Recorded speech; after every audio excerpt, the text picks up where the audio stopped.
नमस्कार दर्शक बंधु आज हूँ सेप्टेम्बर मास 25 तारिख गुरुवार। चलतु नजर पकेबा देश विदेश प्रमुख खबर गुड़िक पूर्व चैनल नुआ थिले चैनल को सब्सक्राइब करी पाखरे आसवा बेल आइकन को ऑन करी रखंतु एमिति लेटेस्ट न्यूज सर्वप्रथमे देखिबा पई। तेबे आसंतु आज दिनर गुरुत्वपूर्ण खबर गुड़िक नजर पकेबा।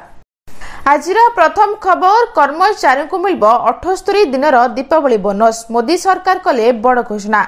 पार्वण ऋतु पूर्व केंद्र सरकार रेल कर्मचारी मानक एक बड़ भट्टी दौरान बुधवार अनुष्ठित कैबिनेट बैठक में निष्पत्ति नि रेलवे ग्रुप सी और ग्रुप डी कर्मचारी माने चलित वर्ष 78 दिनर बोनस पाइबे।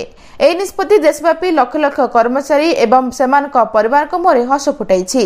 रिपोर्ट अनुसार एही निष्पत्ति प्राय 1.15 लाख कर्मचारी को लाभ देव। बोनस राशि सीधासलख सेमानक अकाउंट रे जमा हेब एवं शीघ्र बंटन आरंभ होब। एही बोनस विभिन्न वर्गर रेल कर्मचारी को प्रदान करा जेपरिक ट्रैक रक्षणाबेक्षणकारी, लोको पायलट, ट्रेन परिचालक, guard, station master, supervisor, technician, assistant technician एवं मिनिस्टर स्टाफ अन्य ग्रुप सी कर्मचारी एथिरे उपकृत हेबे एवं रेलवे कार्यरत अण गेजेट कर्मचारी मानकु प्रतिवर्ष बोनस दिया जाय बोली सूचना रही। परवर्ती खबर सतर्क रुह माड़ी आसुची झड़ वर्षा। कालीठू आउ एक बड़ लघुचाप एसबू जिले को पाणीपाग विभाग अलर्ट जारी। काली सुधा केंद्रीय बंगोपसागर आउ एक लघुचाप क्षेत्र सृष्टि होबार संभावना रही। धीरे धीरे पश्चिम आड़ को गति कर 26 तारिख सुधा घनीभूत होई अवपत रूप नेब और 27 तारिख सुधा दक्षिण ओडिशा उत्तर आंध्र अतिक्रम करिबो। लघुचाप प्रभाव में आहरी 4 दिन वर्षा संभावना रही। सारा राज्य में बिजुली घड़घड़ी सह वर्षा नहीं सतर्कता जारी कला आंचलिक पाणीपाग विभाग। काली कोरापुट, नवरंगपुर और नुआपड़ा को ऑरेंज वार्निंग जारी सह मालकानगिरी, कंधमाल, कलाहांडी, रायगढ़ को येलो वार्निंग जारी कर सेपटे गंजाम, गजपति, बालेश्वर येलो वार्निंग जारी कर ऑरेंज और येलो वार्निंग जिले गुड़िक प्रबल अति प्रबल वर्षा होबार संभावना रही। उपकूल पश्चिम आभ्यंतरण ओडिशा रे मध्य वर्षा संभावना अछि। 28 तारिख पर्यंत मत्स्यजीवी को समुद्र मध्य जीवाकू बारणा कराइछि बोली सूचना रही। परवर्ती खबर बड़ खबर पूजा पई आगुआ दरमा। मुख्यमंत्री निर्देश रे 26 रे मिलिबो सैलरी। आसुछि दशहरा पूजा, बुलाबुली सांगकू जमीबो किना बेका। एसबू दृष्टि रखी पूजा पई आगुआ मिलिबो दरमा। पूजा पई सरकारी कर्मचारी को आगुआ मिलिबो दरमा। समस्त सरकारी कर्मचारी को 26 तारिख रे दरमा देबाकू मुख्यमंत्री निर्देश दैछंती। सेप्टेम्बर मासर दरमा 26 तारिख रे देबाकू निर्देश होईछि एवं पूजा पई राज्यर समस्त सरकारी कर्मचारी को आगुआ मिलिबो दरमा। मुख्यमंत्री कार्यालय पक्षरु जारी हैला स्वतंत्र निर्देशनामा एवं आसंता 27 तारिख रु राज्यर समस्त सरकारी कार्यालय छुट्टी रहबो बोली सूचना रही। परवर्ती खबर सीबीएसई दशम द्वादश श्रेणी परीक्षा तारीख घोषणा। 85 लाख पिला देबे परीक्षा। सीबीएसई दशम द्वादश परीक्षा ने आसला बड़ सूचना। घोषणा है सीबीएसई दशम द्वादश श्रेणी परीक्षा तारीख। आसंता 2026 फेब्रुआरी 17 जुलाई 15 तारिख मध्य सरिब सीबीएसई दशम द्वादश परीक्षा एवं सीबीएसई दशम द्वादश परीक्षा ने जारी है सूचना। सठिक समय परीक्षा आरंभ करने चली प्रस्तुति एवं परीक्षार 10 दिन पर आरंभ हो पारे मूल्यांकन। 12 दिन भितर मूल्यांकन सारिबकू लक्ष्य रखा। फेब्रुआरी 20 तारिख हो पारे द्वादश फिजिक्स परीक्षा। सूचना अनुसार दशम द्वादश श्रेणी में प्राय 45 लाख पिला देबे परीक्षा बोली खबर रही।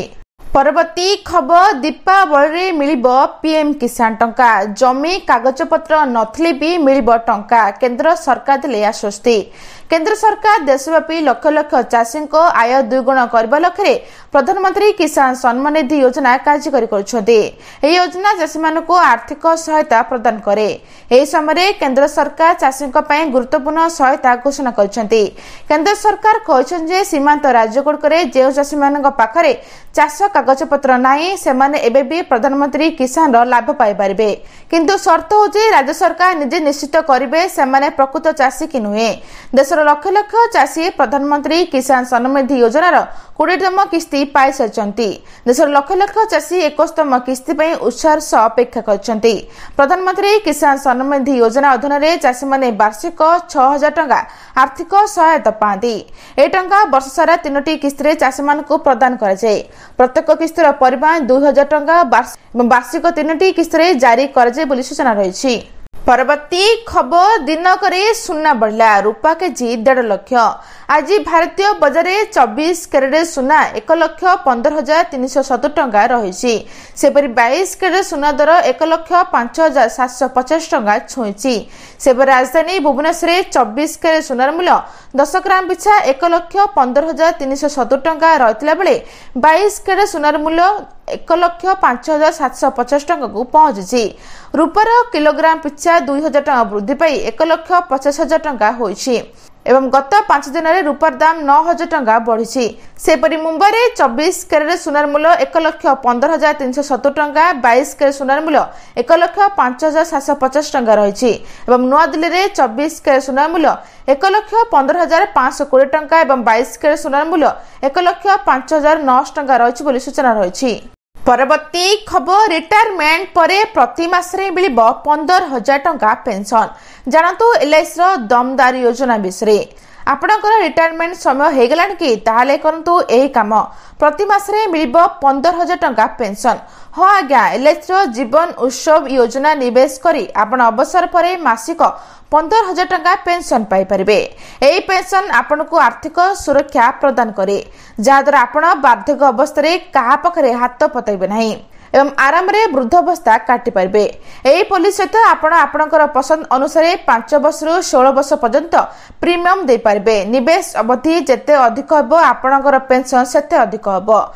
एही योजना आपणक आर्थिक आवश्यकता अनुसार नियमित एवं एही योजना अनुसार निवेशक माने सर्वनिम्न 5 लाख टंकार बीमा राशि पाती। यार अर्थ होची आपणकर जमा राशि सुरक्षित रहइबो एवं आपण निश्चित रिटर्न पाइबे। 8 रु 65 वर्ष बयसर निवेशक माने एही योजना निवेश कर परिबे। एही योजना केवल पेंशन प्रदान करे नाही बरम जीवन पाई जीवन बीमा कवरेज प्रदान करे। जदि पुलिस परिपक्व हेबा पूर्व पुलिस धारक मृत्यु हुए तेबे नोमिनी को प्रदान करैथा प्रीमियम 105% बोनस मिलथाय बोली सूचना रही। परवर्ती खबर 6,38,996 मृतक पाइले राशन कार्ड। राज्य में 30,125 जनक राशन कार्ड कटलाणी। बीजेपी विधायक टंकाधर त्रिपाठी प्रश्न रे जोगाण मंत्री को उत्तर देछंती मंत्री। ई केस रे बाद पड़लणी 1,09,853 जन। 6,38,996 मृतक पाइले राशन कार्ड एवं 3,27,819 नुआ हिताधिकारी योजना रे सामिल। अजयोगों को बाद दे नुआ को सामिल करछंती सरकार बोली सूचना रही। परवर्ती खबर बढ़िला मेडिकल सीट। देश में 5,023 नुआ एमबीबीएस सीट वृद्धि को केंद्र कैबिनेट रो मंजूरी। लोक को उन्नत स्वास्थ्य सेवा जोगाइबा लक्ष्य आगकू आसंती केंद्र सरकार। डाक्टरी शिक्षा को विस्तार करने पे केंद्र कैबिनेट सारा देश में 5,000 नुआ पीजी सीट एवं 5,023 एमबीबीएस सीट सृष्टि कर प्रस्ताव को मंजूरी देइछंती।